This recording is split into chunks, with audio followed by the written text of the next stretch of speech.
Hello everyone, welcome back to my YouTube channel Shri career institute. तो आज हम discuss करने वाले हैं क्लास 8th इंग्लिश रीडर के लेसन 6 मेजर फॉर मेजर की एक्सरसाइज। इस चैप्टर की एक्सप्लेनेशन मैंने आपको प्रीवियस वीडियो में बताई थी, उसकी लिंक आपको डिस्क्रिप्शन में भी मिल जाएगी और साथ ही आई बटन पर भी मैंने उसकी लिंक दी है, तो आप वहाँ जाकर वीडियो को देख सकते हैं। अब हम इसकी एक्सरसाइज स्टार्ट करते हैं, जिसमें कि मैं आपको end by end, line by line, every line की एक्सप्लेनेशन हिंदी में बताऊंगी। साथ ही हम सारे डाउट्स भी क्लियर करने वाले हैं, क्योंकि इसकी एक्सरसाइज थोड़ी सी टफ पड़ रही है बच्चों को। तो चलिए देखते हैं। तो यहाँ हमारे पास एक्सरसाइज में पहला है रीड एंड लर्न, यानी कि पढ़ो और सीखो। तो हम यहाँ पर एक एक वर्ड को पढ़ेंगी, उसका प्रोनाउंसिएशन सीखेंगे, साथ ही उसका मीनिंग भी मैं आपको बताऊंगी। ठीक है, तो हम शुरू करते हैं। जैसे कि पहला है हमारे पास पैट्रोनेज, इसे हम कहते हैं पैट्रोनेज। ठीक है, तो इसका मीनिंग हो जाएगा संरक्षण या सहायता भी हम कह सकते हैं, और आसान भाषा में कहूँ तो मदद। तो हम यहाँ पर लिख देते हैं मदद। ठीक है, अगला है प्रोमिनेंट। क्या हो जाएगा? प्रोमिनेंट। प्रोमिनेंट का मतलब होता है प्रमुख, और आसान भाषा में बताऊं तो यानी खास, कुछ खास होता है। तो हम यहाँ पर लिखेंगे प्रमुख। ठीक है, अगला देखते हैं इनेप्ट। इनेप्ट का मीनिंग हो जाएगा अयोग्य, जो किसी चीज़ की योग्य ना हो या किसी चीज़ के काबिल ना हो। ठीक है, फिर है पैंट एंड रेस। ये एक फ्रेज है जिसका मीनिंग हो जाएगा घड़बड़ाहट। एकदम से घबराहट होती है ना, हड़बड़ाहट जो हमें होती है, तो यहाँ पे हो जाएगा इसका मीनिंग हड़बड़ाहट।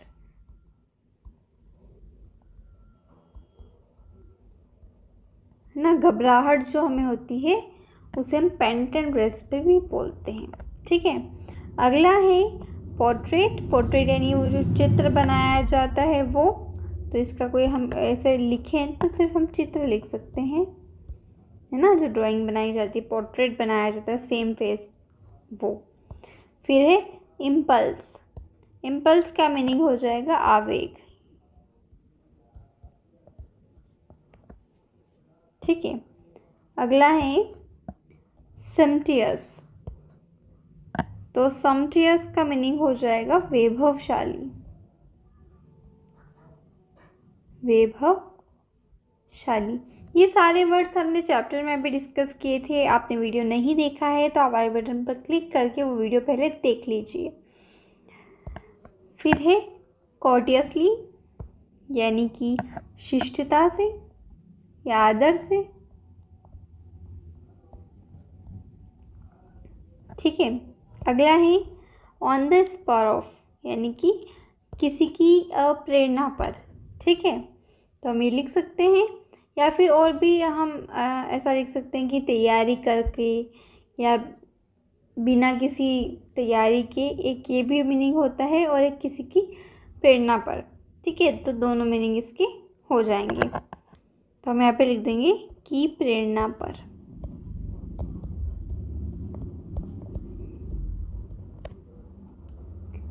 फिर है मॉर्सल। मॉर्सल का मतलब हो जाएगा निवाला, जो हम खाने का निवाला खाते हैं ना, रोटी का, वैसे। फिर है एम्बेरसमेंट। एम्बेरसमेंट के यहाँ पर अलग अलग मीनिंग निकल रहे हैं। जैसे एम्बेरसमेंट का मीनिंग तो एक तरीके से ये होता है शर्मिंदगी, लेकिन यहाँ पर इसका मीनिंग हम निकाल रहे हैं घबराहट। ठीक है, घबराहट इसलिए क्योंकि यहाँ पर हम जिस तरीके से इसको यूज़ करेंगे, इस वर्ड को आगे कुछ फ्रेजेस में, तो ये आपके लिए इजी रहेगा। मतलब इसका मीनिंग दोनों ही सही है, एम्बेरसमेंट भी सही है और घबराहट भी सही है। बस यहाँ पर इसकी घबराहट के लिए इस वर्ड को हम यूज़ कर रहे हैं। ठीक है, अगला है लीव इट। लीव इट का मतलब हो जाएगा फीका। ठीक है, अगर ये एडजेक्टिव की फॉर्म में आता है तो इसका मीनिंग हम फीका लिखेंगे। आगे बढ़ते हैं हमारे नेक्स्ट क्वेश्चन की तरफ, जो कि है वर्ड पावर में, जो कि थोड़ा सा टफ पड़ रहा है बच्चों को, तो मैं इसको डिटेल में आपको एक्सप्लेन करती हूँ। देखिए इसमें हमें करना क्या है। The underlined words phrases have been incorrectly used in the following sentences, यानी कि हर सेंटेंस में किसी वर्ड या किसी फ्रेज के आगे, फ्रेज यानी कि एक से ज़्यादा वर्ड से मिलकर एक ऐसा वर्ड बना है, मतलब एक से ज़्यादा वर्ड्स उसमें यूज़ हुए हैं और उसका मीनिंग एक निकल रहा है। ठीक है, तो वहाँ पर यहाँ फ्रेजेस हैं, कुछ वर्ड्स हैं जिनके नीचे अंडरलाइन की हुई है, मतलब कि उन्हें गलत सेंटेंस में गलत जगह पर इस्तेमाल किया गया है। तो हमें उन्हें उनके सही सेंटेंस में पहुँचाना है, यानी उन्हें उनके सही सेंटेंस में रिप्लेस करना है। ठीक है, replace them with the correct word and phrases from the lesson के अकॉर्डिंग हमें उसे रिप्लेस करना है। जैसा कि हमारे पास पहला है, When they put first morsel of food in their mouth, जब वे खाने का पहला निवाला अपने मुंह में डालते हैं या डाला। ठीक है, The people began on the spur of asking water again and again, तो जो लोग थे वो हाँफने लगे और बार बार पानी मांगने लगे। लेकिन यहाँ जो ऑन द स्पर ऑफ है, तो यहाँ पर इसका मतलब हम कह सकते हैं कि बिना पहले सोचे या तैयारी किए, या फिर मैंने जो आपको भी पहले बताया कि किसी की प्रेरणा पर, किसी के कहने पर। ठीक है, तो यहाँ पर ऑन द स्पर ऑफ नहीं आएगा, बल्कि हम इसकी प्लेस पर दूसरा वर्ड यूज़ करेंगे और वो वर्ड हम जो यूज़ करेंगे वो होगा पेंट एंड रेस। क्या होगा? पेंट एंड रेस्प, क्योंकि इसका मतलब ही क्या होता है? हड़बड़ाहट या घबराकर या शोर मचाकर। ठीक है, तो हड़बड़ाहट में जो लोग थे वो पानी मांगने लगे क्योंकि खाना इतना बेकार था। अगला है, वी डाइन्ड इन प्रोमिनेंट सराउंडिंग्स, तो यहाँ पर भी हम प्रोमिनेंट को रिप्लेस करेंगे पहले। तो प्रोमिनेंट को रिप्लेस करने वाला वर्ड है यहाँ पर एम्बैरेसमेंट। ठीक है, ये वाला वर्ड 6th में जो दिया है वो लिख देंगे हम।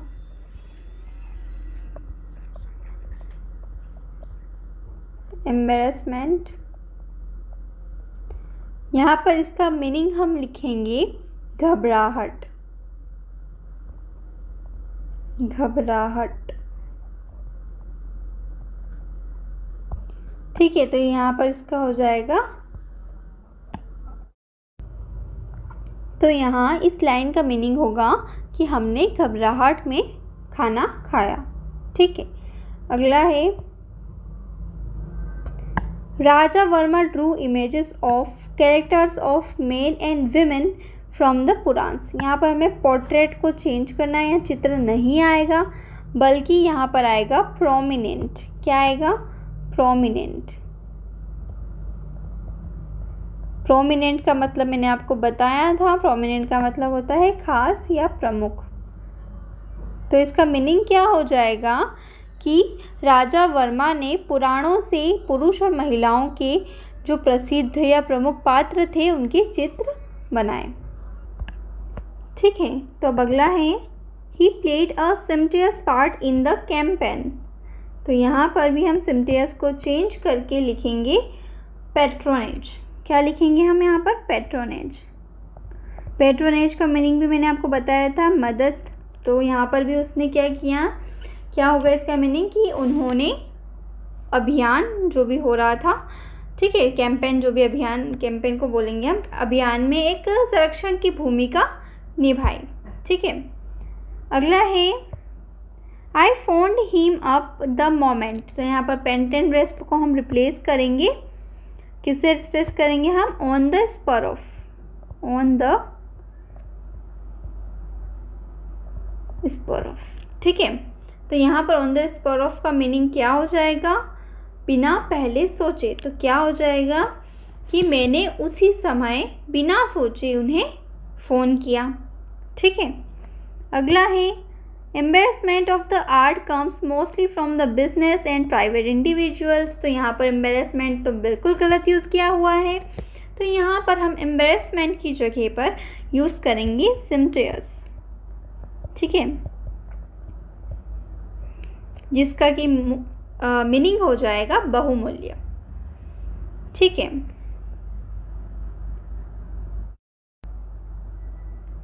जिसका कि मतलब होता है, जो कि मैंने आपको बताया था, सिम्प्टियस का मीनिंग होगा एक तरीके से वैभवशाली भी हम कह सकते हैं। और यहाँ इस सेंटेंस में हम सिम्प्टियस का मीनिंग किस तरीके से यूज़ करेंगे कि कला का जो अधिकांश हिस्सा व्यवसाय और निजी व्यक्तियों से आता है, निजी तौर पर आता है, ठीक है। लास्ट हो जाएगा the king was pleased with the artist when his patronage was ready. तो पैट्रोनेज को हम रिप्लेस करेंगे पोर्ट्रेट से,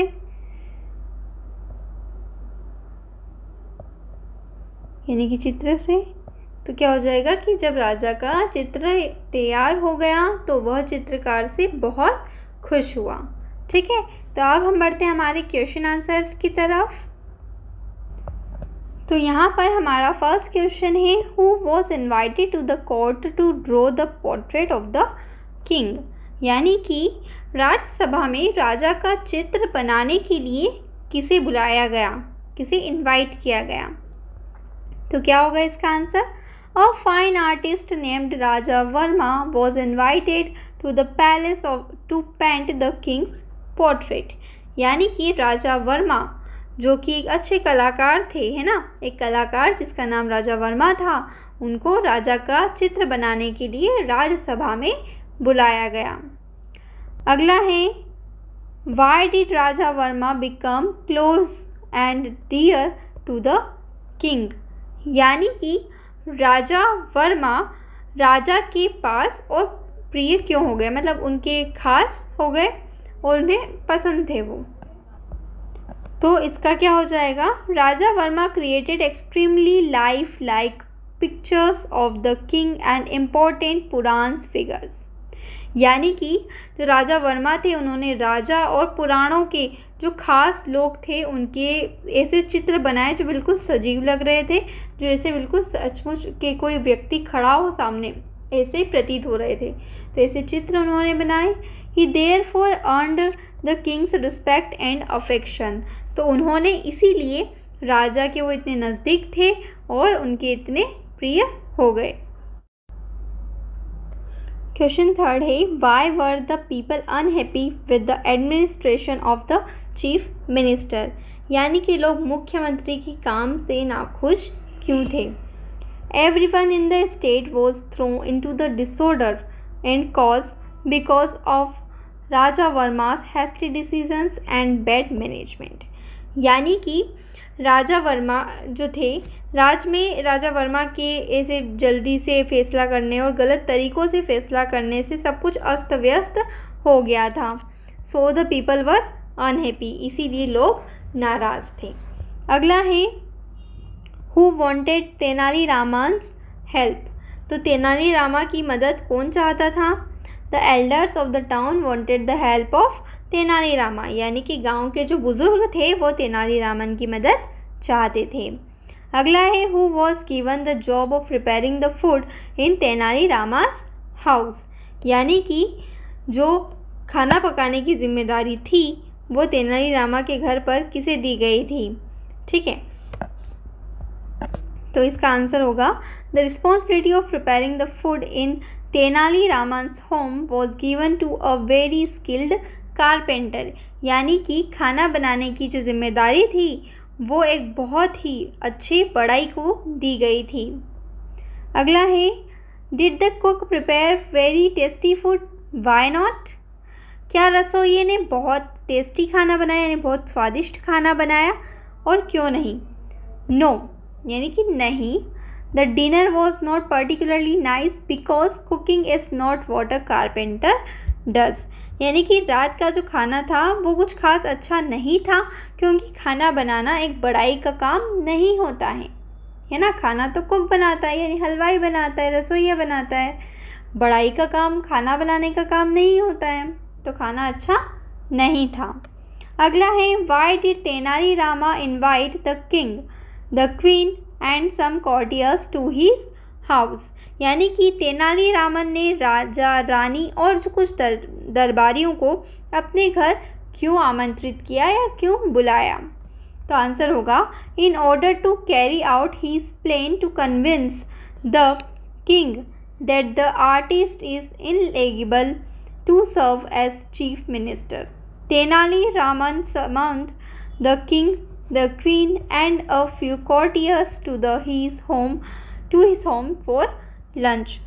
यानी कि राजा को यह समझाने के लिए कि अपनी जो योजना को पूरा करने के लिए कि कलाकार मुख्यमंत्री के रूप में सेवा के लिए अयोग्य है, यानी कि वो ये चीज़ बताना चाहते थे इस काम को करके कि जो उन्होंने एक आर्टिस्ट को चीफ मिनिस्टर बनाया है वो इस काम के लायक नहीं है। आर्टिस्ट का काम उसकी कला को दिखाना है, ठीक है, वो चीफ मिनिस्टर का काम नहीं कर सकता, वो योग्य नहीं है। तो ये चीज़ सिद्ध करने के लिए, चीज़ प्रूफ करने के लिए उन्होंने पूरी ये सब कुछ काम किया, ठीक है। तेनालीरामा ने राजा, रानी और कुछ दरबारियों को इसीलिए अपने घर पर खाने के लिए बुलाया था ताकि वो ये चीज़ उन्हें सीधे तौर पर समझा सके। अगला है how did the king realize his mistake, यानी कि राजा को अपनी गलती का एहसास कैसे हुआ। The king saw his error when Tenalirama hired a skilled carpenter to cook dinner for him. यानी कि राजा को अपनी गलती का एहसास तब हुआ जब तेनालीरामन ने अपने लिए रात का खाना बनाने के लिए एक अच्छे बढ़ई को काम पर रखा। अगला है when did Raja Verma resign from his post, यानी कि राजा वर्मा ने अपने पद से इस्तीफा कब दिया। Raja Varma resigned from his position as soon as he learned about the embarrassing occurrence at Rama's house. यानी कि रमन के घर पर हुई जो एक घटना थी, एक शर्मनाक घटना के बारे में जब उसे पता चला कि उसके बारे में इस तरीके से कुछ घटना हुई है तो उसने खुद ही आगे रहकर अपने पद से इस्तीफ़ा दे दिया। अगला है was Raja Varma happy when he was the chief minister of the state why. क्या राजा वर्मा राज के मुख्यमंत्री रहते हुए खुश थे और क्यों? तो होगा आंसर नहीं, वो खुश नहीं थे। Raja Varma was not content with his position as state chief minister since in the end he told Tenali that he was content to continue being an artist। यानी कि जो राजा वर्मा थे वो राज के मुख्यमंत्री के रूप में जो उनकी पोजीशन थी उससे संतुष्ट नहीं थे और आखिर में उन्होंने तेनालीरामन से कहा कि वह एक कलाकार बने रहने में ही खुश है और संतुष्ट है। यानी कि एक कलाकार हैं तो वह कलाकार ही बने रहना चाहते हैं, वे मुख्यमंत्री नहीं रहना चाहते। तो अब हम इसके नेक्स्ट क्वेश्चन की तरफ बढ़ते हैं। हमारा क्वेश्चन है select the appropriate words and fill in the blanks. ठीक है, तो पहला क्या है, the king invited to the court and asked him to draw his portrait. तो राजा ने उनका चित्र बनाने के लिए किसे इनवाइट किया था? तो उन्होंने किया था राजा वर्मा को। ठीक है, तो इस पर हम टिक लगा देंगे। अगला है तेनालीरामा डिड नॉट इनवाइट। तो तेनालीरामा ने किसे नहीं बुलाया था? तो उन्होंने किसे नहीं बुलाया था? उन्होंने राजा वर्मा को नहीं बुलाया था, क्योंकि ये राजा वर्मा के बारे में ही हो रहा था सब कुछ, इसीलिए उन्हें इनवाइट नहीं किया गया था। अगला हम देखते हैं लेट्स लर्न। लेट्स लर्न में हमें क्या करना है मैं आपको समझा देती हूँ। Frame yes no questions for the following situations. The first sentence has been done for you. यानी कि हमें यस और नो क्वेश्चंस जो है, यानी कि यहाँ जो सिचुएशंस दी हुई है उसके लिए हमें यस और नो का यूज़ करना है। जैसे कि पहला क्वेश्चन है you want to know if Raju has ever been to Bhopal. Ask Sunita, Sunita has Raju ever been to Bhopal. ठीक है, तो जैसे उसी तरीके से हमें भी यहाँ पर सेंटेंसेस फ्रेम करने हैं। जैसे कि पहला है, मैं आपको करके दिखाती हूँ, आपको समझ में आ जाएगा। You are not sure if Sunita and Raju are going to Maheshwar. Ask them, तो आप श्योर नहीं है कि सुनीता और राजू महेश्वर जा रहे हैं, तो आपको उनसे पूछना है। तो आप कैसे पूछेंगे? सुनीता एंड राजू आर, ठीक है, उसके बाद लिखेंगे are you going to Maheshwar?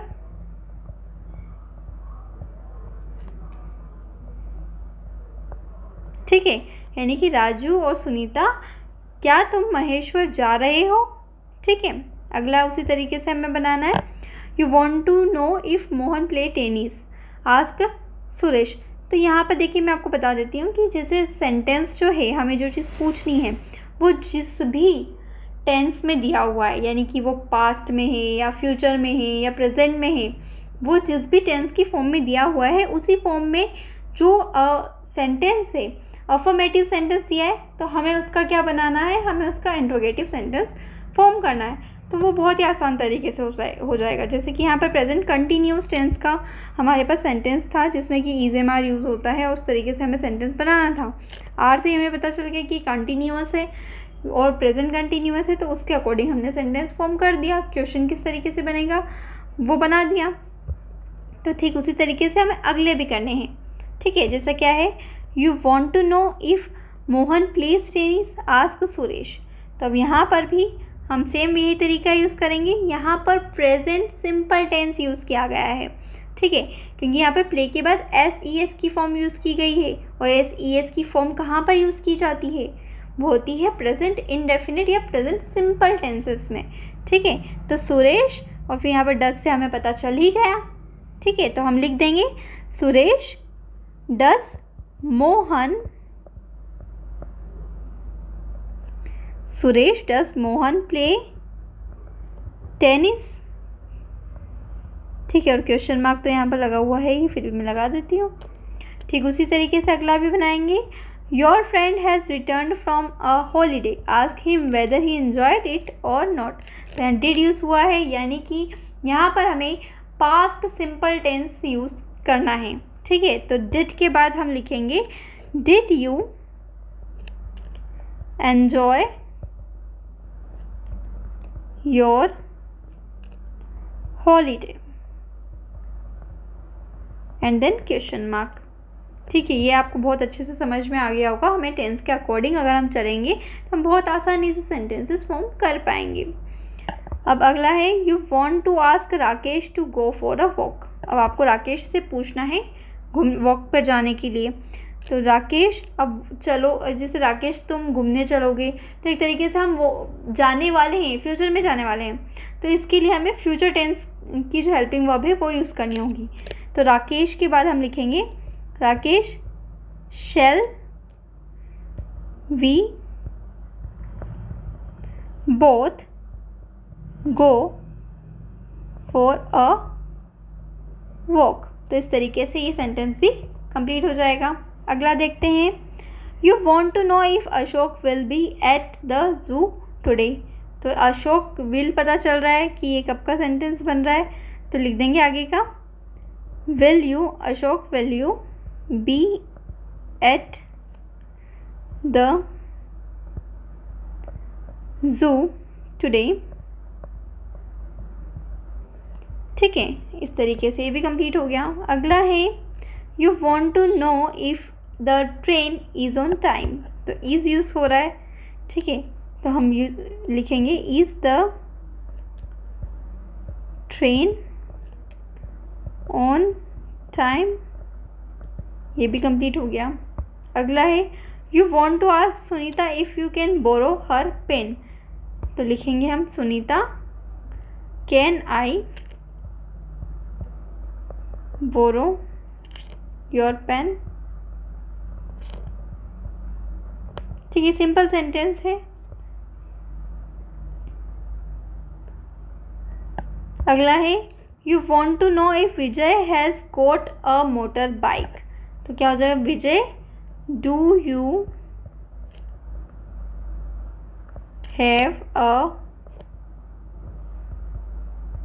Motor bike. तो इस तरीके से हम ये सेंटेंसेस फॉर्म कर लेंगे जो कि बहुत इजी रहे हैं।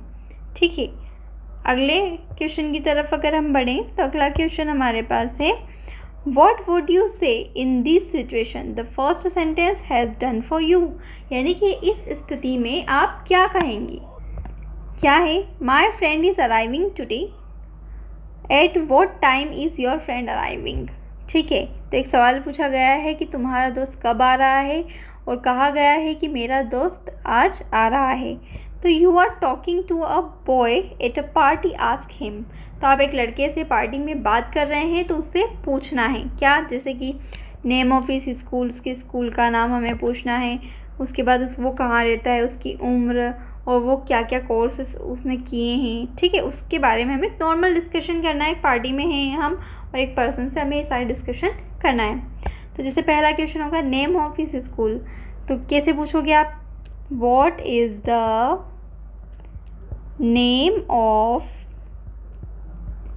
योर स्कूल, यानी तुम्हारे स्कूल का नाम क्या है। ठीक है, एंड देन क्वेश्चन मार्क। अगला है ही इज़ रेसिडेंट। अब आप पूछोगे कि वो कहाँ रहता है, तो कैसे पूछोगे, वेयर डू यू लिव, यानी तुम कहाँ रहते हो। ठीक है, अगला है हीज एज, उसकी उम्र पूछनी है, तो how old are you. Okay, अगला है व्हेन द कोर्स फिनिशेस, तो इसका भी हम लिख देंगे व्हेन विल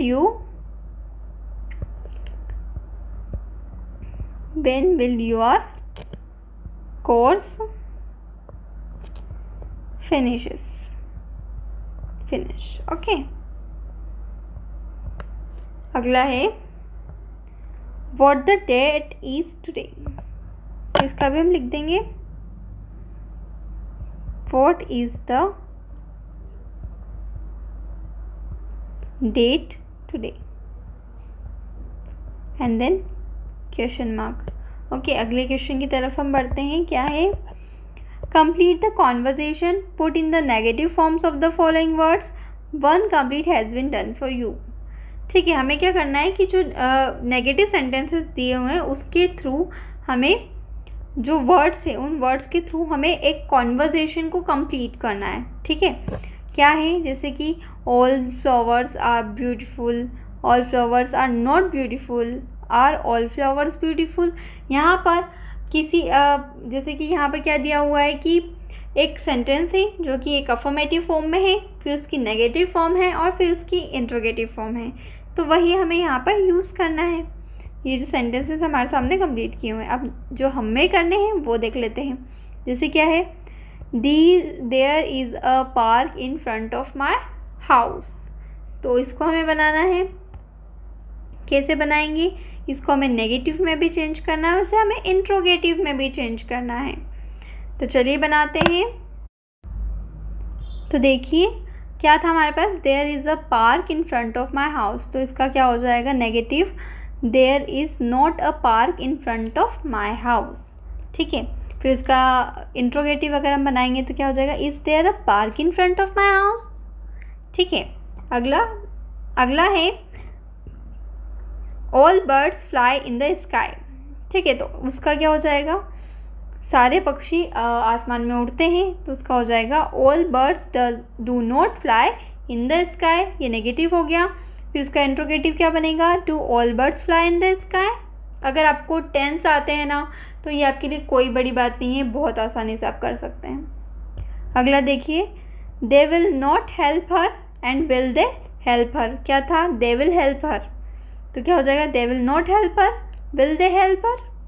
ठीक है, अगला हमारे पास क्या है, आप अपनी बुक ओपन करके बैठिएगा, we should not keep our promises, तो उसमें हमें क्या चेंज हुआ है, we should keep our promises, और यहाँ पर हमने कीप से पहले नॉट लगा दिया। फिर क्या होगा, should we keep our promises. फिर है क्या है, the postman was delivering the letters, क्या हो जाएगा, the postman was not delivering the letter, sorry इसमें थोड़ा सा, ठीक है, the postman was not delivering the letters. फिर इंट्रोगेटिव क्या हो जाएगा, was the postman delivering the letters. ठीक है, उसी तरीके से अगला क्या है, sixth, Ashok has return he these letter, तो यहाँ पर हैज़ के बाद हमने नॉट यूज़ कर लिया और एज इट इज़ सेंटेंस लिख दिया नेगेटिव में। और इंट्रोगेटिव में हैज़ हम आगे लेकर आ जाएंगे, जैसे आ गया है। और फिर Ashok return these letter and then question mark. उसी तरीके से अगला क्या है, Meera is cooking the dinner. तो मीरा इज़ के बाद हमने नॉट लगा दिया, is not cooking the dinner, not use किया और यहाँ नेगेटिव सेंटेंस बन गया। और वहीं पर हम जो हेल्पिंग वर्ब है इसको आगे उठा कर ले आएंगे, is Meera cooking the dinner, क्या मीरा खाना बना रही है, और फिर क्वेश्चन मार्क लगा देंगे तो ये इंट्रोगेटिव सेंटेंस हो जाएगा। ठीक उसी तरीके से अगला क्या है, lightning had struck the house. तो यहाँ पर भी हो जाएगा, हमने हैड के बाद नॉट यूज़ कर लिया और वैसे ही हमें क्वेश्चन मार्क वाला सेंटेंस बनाना है, इंट्रोगेटिव बनाना है, तो उसमें हेड को हम आगे लेकर आ जाएंगे, हेड, और उसी तरीके से हम सेंटेंस फॉर्म कर लेंगे एंड देन लास्ट में क्वेश्चन मार्क यूज़ कर लेंगे एज इट इज़। यहाँ पर भी नॉट यूज़ हुआ है और यहाँ पर भी हमने हेल्पिंग वर्ब को आगे यूज़ किया है। तो ये सेंटेंस फॉर्म करना आपके लिए बहुत ईजी है, कुछ नहीं करना है।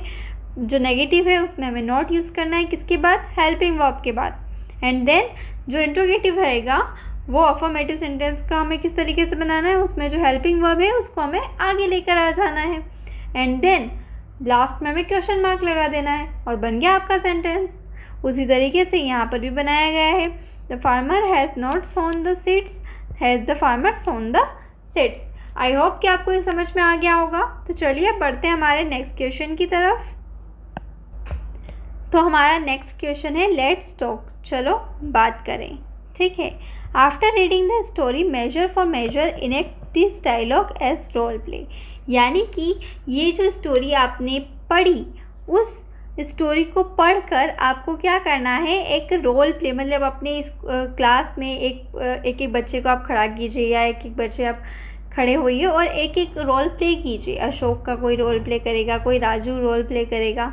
ठीक है, तो उस तरीके से एक एक को रोल प्ले करना है लेसन में। जैसे कि जो राजा वर्मा थे उनके जो डायलॉग्स है वो कोई और बोले, राजा के डायलॉग कोई और बोले, उस तरीके से रोल प्ले करना है जैसा यहाँ पर दिया हुआ है। तो ये जो है पूरा मैंने ये सारी ही लाइंस जो हैं पूरी चैप्टर में आपको एक्सप्लेन की थी।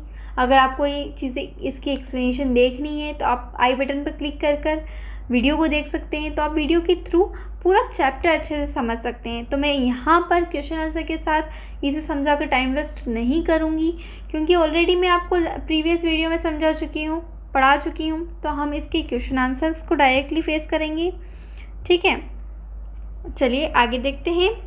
Let's read. Here is a flow chart for repairing a puncture in a motor bike. यानी कि एक बाइक में पंचर ठीक करने के लिए एक फ्लो चार्ट दिया हुआ है कि हमें पहले क्या क्या करना होता है, जिसके थ्रू हम ये आसानी से कर पाएंगे। क्या है, पहले चेक द वेल्व। आपको वेल्व चेक करना है, अगर ओके है तो ठीक है, ओके के बाद की यहाँ पर प्रोसेस दी हुई है, और नॉट ओके की तो पहले नॉट ओके की इजीली देख लेते हैं। अगर वो ओके नहीं है तो हम क्या करेंगे, उसे रिप्लेस करेंगे। Then pump air and measure the air pressure. हमें एयर पंप करनी है और एयर का प्रेशर मेजर करना है। देन हमें क्या करना है, fit the wheel in the bike, और बाइक में पहिया लगाना है। या फिर अब देखिए आप ऐसे भी कर सकते हैं, वेल्व चेक किया आपने, ओके है तो remove the wheel from the bike. तो बाइक से आपको पहिया रिमूव करना है। Remove the tube from the tyre, tyre से आपको ट्यूब निकालना है।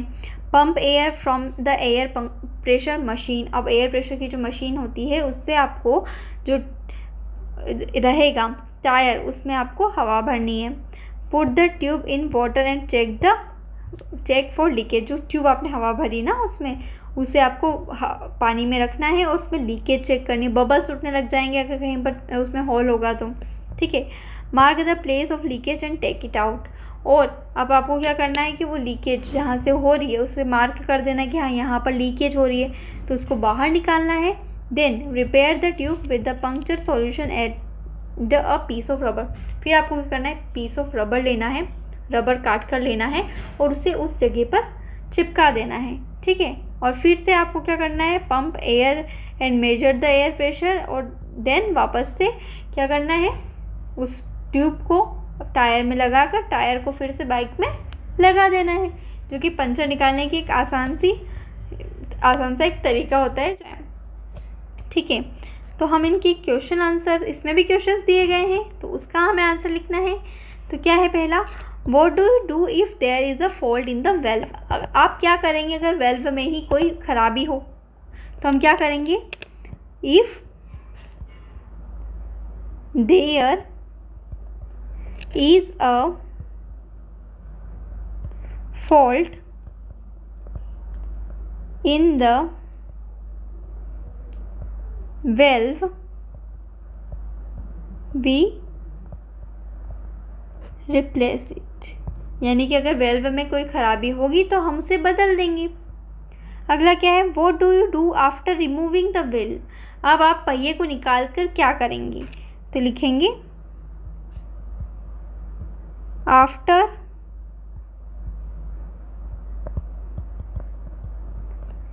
Removing the wheel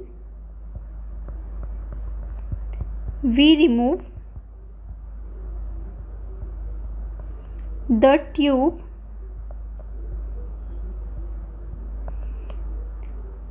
from the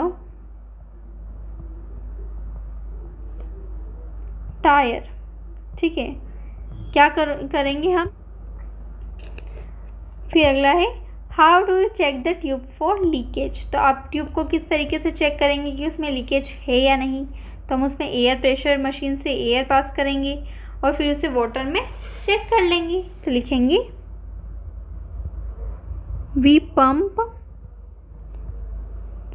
air from the pressure machine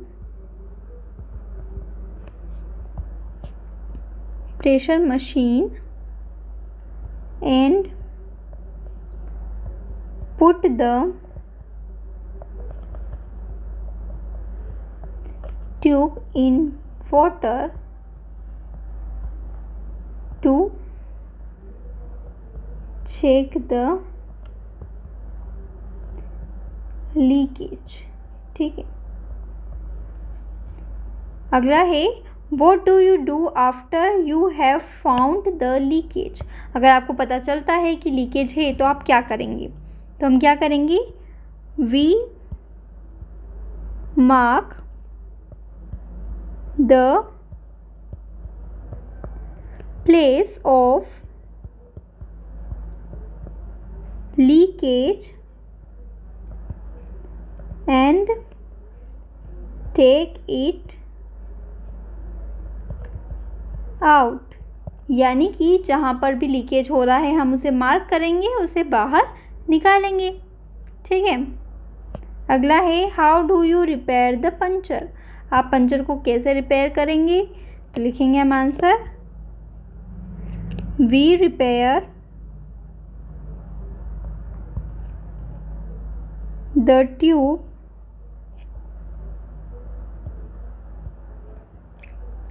with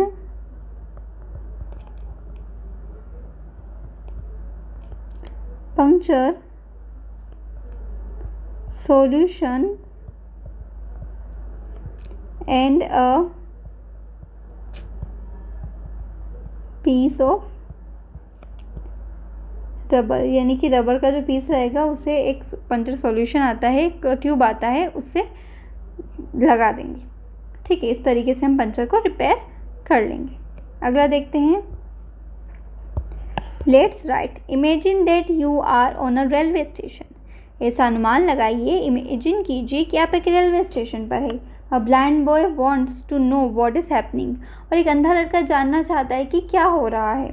describe what is going on. अब आपको ये बताना है कि क्या चल रहा है। Use the clues in the correct form and complete the description. तो यहाँ पर क्लूज़ को करेक्ट फॉर्म में, यानी कि उसकी जो वर्ब की फॉर्म है वो हमें करेक्ट यूज़ करनी है और यहाँ पर फिल करना है। तो कर लेते हैं। क्या है, अ ट्रेन नाउ। तो ट्रेन क्या है, आने वाली है, तो हम लिख देंगे a train is coming now. ठीक है, फिर क्या होगा, don't worry this isn't our train. The engine make a thunderous noise. तो इंजन के बाद लिखेंगे is making. People run here and there, तो यहाँ पर हो जाएगा people are running here and there. ये ख़त्म होने के बाद मैं आपको बताऊंगी भी सही कि मुझे कैसे पता चला कि मुझे यहाँ पर वर्ब की कौन सी फॉर्म यूज़ करनी है। द ड्राइवर आउट, तो यहाँ पर हो जाएगा the driver is peeping out, the driver is peeping out. फिर क्या है, द गार्ड और रेड फ्लैग, तो हो जाएगा यहाँ पर अ गार्ड इज़ वेविंग, क्या हो जाएगा यहाँ पर, waving a red flag. The train, अब यहाँ पर हो जाएगा has stopped. All the passengers, अब क्या हो जाएगा, रश का आर रशिंग। ठीक है, towards the compartments they are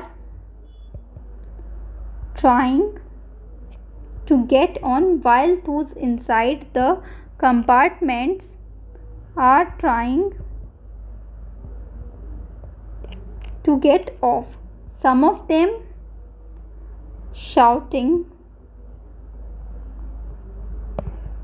coolie coolie. Some are buying fruits. There so much confusion. ठीक है, तो अब मैं आपको बता देती हूँ कि ये मुझे कैसे पता चला। इसमें मैंने कुछ नहीं किया। देखिए, हमने यहाँ पर क्वेश्चन में पढ़ा था कि एक अंधा लड़का जानना चाहता है कि क्या हो रहा है। हो रहा से मीनिंग है कंटिन्यूस फॉर्म में, यानी कि प्रेजेंट में क्या चल रहा है, यानी कि हमें प्रेजेंट कंटिन्यूस के सेंटेंस फॉर्म करने हैं। तो उसका तो हमें पता है कि वर्ब की कौन सी फॉर्म यूज़ होगी और उसके साथ हेल्पिंग वर्ब क्या यूज़ होगी। तो यहाँ पर भी मैंने वही चीज़ की है। और ट्रेन इज़ कमिंग नाउ, यानी कि ट्रेन अभी आ रही है। डोंट वरी, चिंता मत करो। दिस इज़ंट आवर ट्रेन, यह ट्रेन हमारी नहीं है।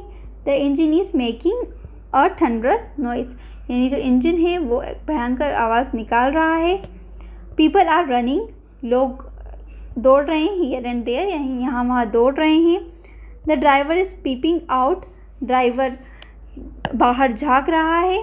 The guard is waving a red flag, और जो गार्ड है वो लाल झंडा लहरा रहा है।